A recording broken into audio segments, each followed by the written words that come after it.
मी ह्या वाती गणपती बाप्पासाठी बनवलेले आहेत। तुम्ही गणपती, नवरात्र किंवा दिवाळी याच्यासाठीही बनवू शकता। आणि त्याच्यानंतर मार्गशीर्ष महिना येतो, हे अगोदरच वाती बनवून ठेवल्या तर आपल्याला आरती करण्यासाठी सोयीस्कर जातं। नमस्कार, वीणा वर्ल्डमध्ये तुम्हा सर्वांचे खूप खूप स्वागत। आज आपण या तुपाच्या फुलवाती बिना साच्याच्या किंवा मोल्डच्या कशा बनवायच्या ते पाहणार आहोत। तर चला आज आपण या वाती बनवायला घेऊया। असा हा कापूस मी साफ करून घेतलेला आहे किंवा तुम्ही विकत आणला तरीही चालेल। याच्यात जी असते ते काळीसारखी काढून घेतलेले अशा प्रकारे तो आपल्याला पिंजून घ्यायचा आहे। आणि नंतर या इकडचा भाग त्याच्यावर पलटा करून समोरची जे कापूस आहे त्याची अशा प्रकारे आपण एक सुरळी असं बोटाने प्रेस करून किंवा सर्कल करून घेणार आहोत। हे पहा असं। आणि ते करताना आपण त्याला रांगोळी किंवा पाणी लावायचं किंवा थोडंसं दूध लावलं तरीही चालतं। मी याला थोडीशी रांगोळी लावून घेतलेली जेणेकरून वात छान अशी राहते, सैल पडत नाही। हे पहा। आणि एकदम असं सैल किंवा पातळसर असं ते आपल्याला वातीचा पुढचा भाग आहे तो बनवायचा नाही, असं जाडसर बनवायचं आहे। हे पहा। आता मी ह्या दोन वाती तुम्हाला दाखवण्यासाठी बनवून घेतलेले आहेत। हे पहा। आणि त्याच्या समोरच्या बाजूला आपल्याला हळदी कुंकू किंवा अष्टगंध लावून घ्यायचा आहे। मी आता ह्याला अष्टगंध लावून घेते आहे।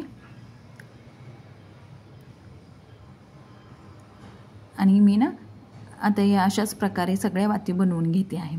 सगळ्या वातींच्या सगळ्या आपल्याला जी फुलवाती आहे त्याची पुढची जी वात आहे त्याला आपण हे अष्टगंध लावून घेणार आहोत। आपण आणि तोपर्यंत ना आपण आता हे मी 2 चमचे वनस्पती तूप घेतलेलं आहे आणि 1 वाटी भरून आपल्या घरी जे तूप असतं साजूक तूप ते घेतलेलं आहे मी।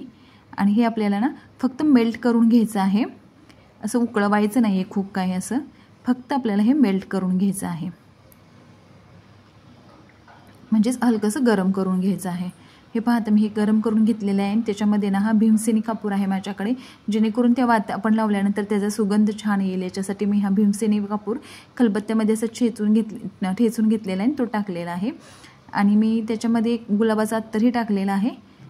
तुम्हाला जे आवडेल चाफा, मोगरा ते अत्तर टाकलं तरी चालेल किंवा अत्तरांची वेगळ्या आणि याच्या कापूरच्या वेगळ्या बनवल्या तरीही चालतील। आता ह्या फुलवाती मी बनवून घेतलेल्या आहेत। त्या फुलवाती ना असं आपल्याला ह्या तुपामध्ये अशा बुडवून घ्यायच्या आहेत आणि एका टिफिनमध्ये किंवा एखाद्या साच्यामध्ये ठेवायच्या आहेत।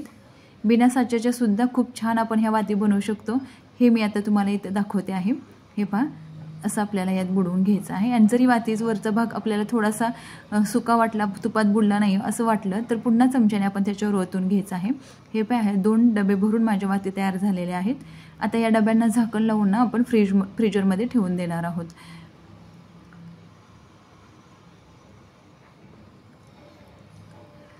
फक्त तुपाच्या वाती बनवल्या ना तर त्या सैल पडतात, म्हणून आपल्याला याच्यामध्ये 2 चमचे आपण वनस्पती तूप वापरलेलं आहे। आणि फक्त तुपाच्या बनवल्या तर मग त्या फ्रीजमध्येच ठेवाव्या लागतील, ज्यावेळी लागायचे आहे त्यावेळी आपण काढून घ्यायच्या आहेत।